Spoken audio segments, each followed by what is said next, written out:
2026 Connecticut DMV Bus Endorsement Test 220 Questions and Complete Answers. Question 1. When conducting a vehicle inspection, you will need to identify all of the following, except Option A, the power steering belt. Option B, the water pump belt. Option C, the alternator belt. Option D, the water compressor belt.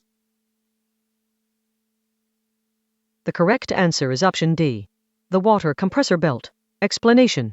During the vehicle inspection test, you must check the power steering belt, water pump belt, alternator belt, and air compressor belt for snugness, cracks, or frays.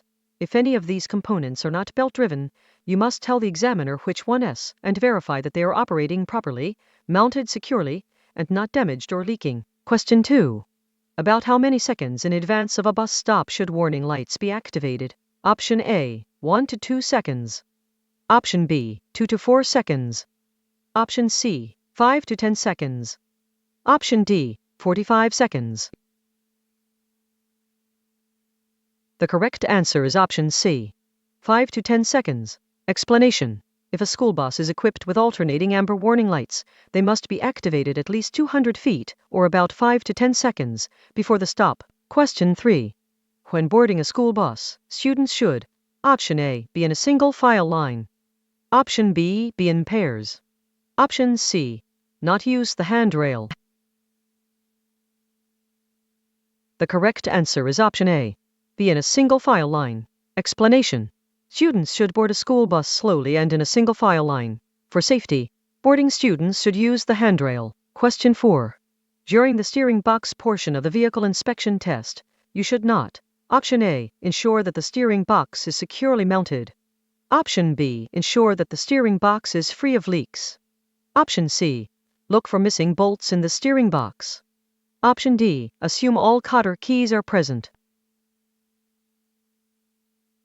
The correct answer is Option D, assume all cotter keys are present. Explanation.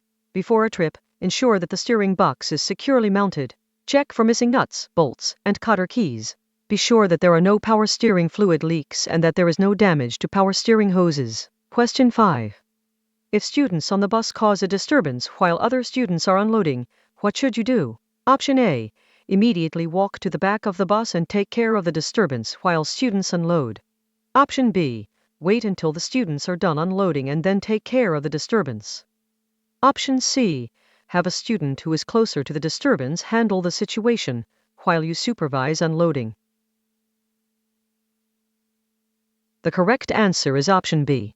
Wait until the students are done unloading, and then take care of the disturbance. Explanation. The process of loading or unloading students from a school bus requires a driver's full concentration. If there is a behavioral issue on the bus, wait until the exiting students are safely off the bus and out of the way before you address the problem on the bus. Question 6. What do outside crossover mirrors allow a driver to see? Option A, the front bumper. Option B, the rear bumper. Option C, the right side of the bus. Option D, the left side of the bus. The correct answer is Option A, the front bumper. Explanation. Crossover mirrors are used to help a school bus driver see the danger zone area directly in front of the bus, as well as the danger zone areas to the left and right sides of the bus, including the area from the front of the bus to the service door. Question 7. During the vehicle inspection test, you must be able to adequately check all of the following, except Option A, the power steering belt. Option B, the water compressor belt. Option C, the alternator belt. The correct answer is Option B, the water compressor belt.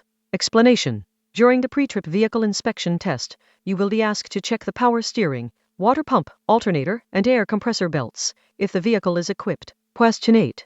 If approaching a railroad crossing while driving a placarded vehicle, you should always: Option A, change gears while on the tracks.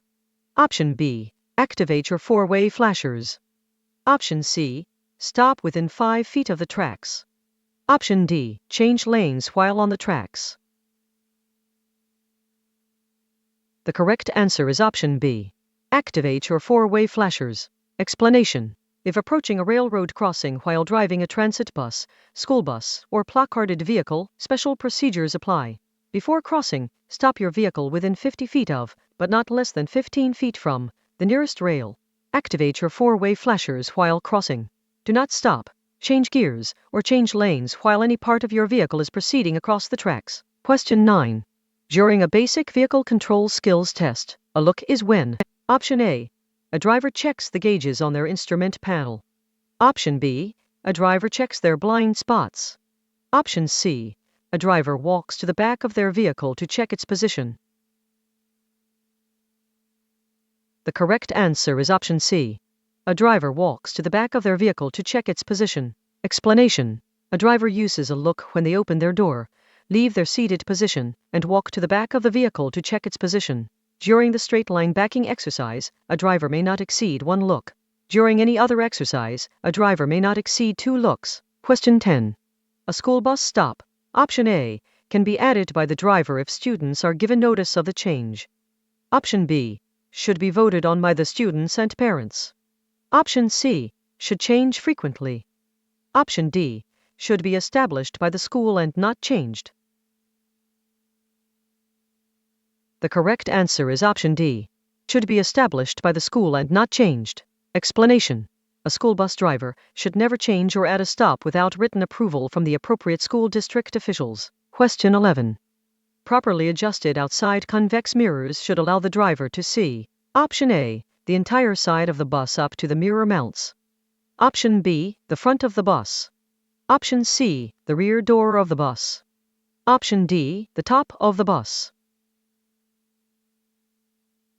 The correct answer is option A, the entire side of the bus up to the mirror mounts. Explanation: on a school bus, outside convex mirrors should be adjusted to allow the driver to see at least one traffic lane on either side of the bus, the entire side of the bus up to the mirror mounts, and where the front of each rear tire touches the ground. Question 12. Before a trip, you should make sure that: Option A, the brake pedal sticks. Option B, the gas pedal is loose. Option C, the grooved pedal surface has not been smoothed out. The correct answer is option C. The grooved pedal surface has not been smoothed out. Explanation: when checking your vehicle's pedals during a pre-trip inspection, you should ensure that there is nothing under or around the pedals that will obstruct their use. Make sure the pedals are in proper working condition and that the surfaces of the pedals are grooved, if applicable. Question 13. When checking the power steering fluid during a vehicle inspection, you will need to do each of the following, except: Option A, show where the power steering fluid dipstick is located. Option B, check for adequate power steering fluid. Option C, ensure that the power steering fluid level is above the full mark. Option D, ensure that the power steering level is above the refill mark. The correct answer is option C. Ensure that the power steering fluid level is above the full mark. Explanation: when checking the power steering fluid during the vehicle inspection test, you must be able to indicate where the power steering fluid dipstick is located and show that there is an adequate amount of power steering fluid in the engine compartment. The fluid level must be above the refill mark. Question 14. When entering traffic on an expressway during the skills test, you should: Option A, check for traffic. Option B, not use signals. Option C, abruptly enter a lane of traffic. Option D, cut off other drivers if needed. The correct answer is option A, check for traffic. Explanation: during the on-road driving skills test, you may be asked to enter an expressway. Before doing so, you must check traffic, use proper signals, and merge smoothly into the proper lane. Question 15. As a general rule, student safety is best maintained by: Option A, keeping the students on the bus. Option B, letting some students evacuate the bus, while others stay on. Option C, letting students evacuate the bus. Option D, creating panic.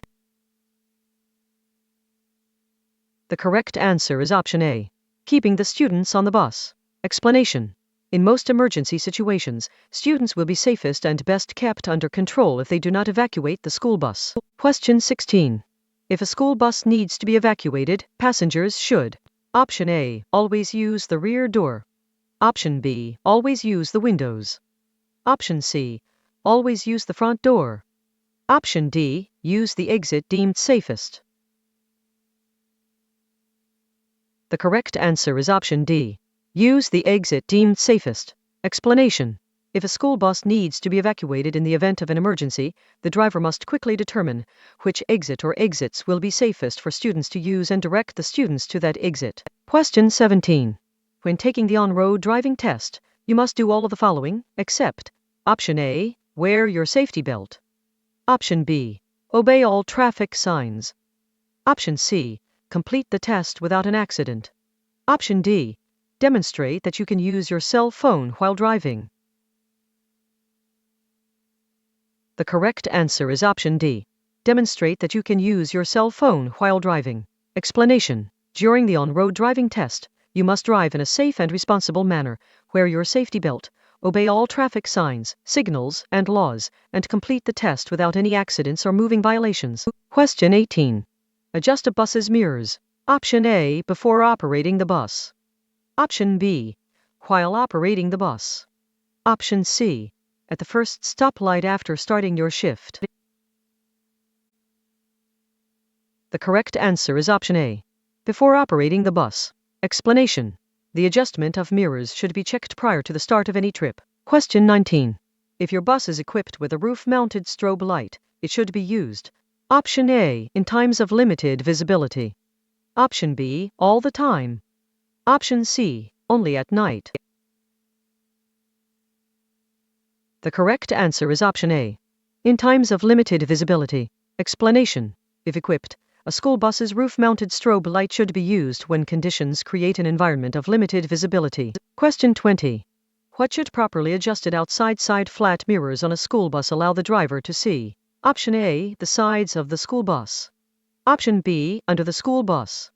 Option C, the front tires touching the ground. Option D, vehicles in front of the bus.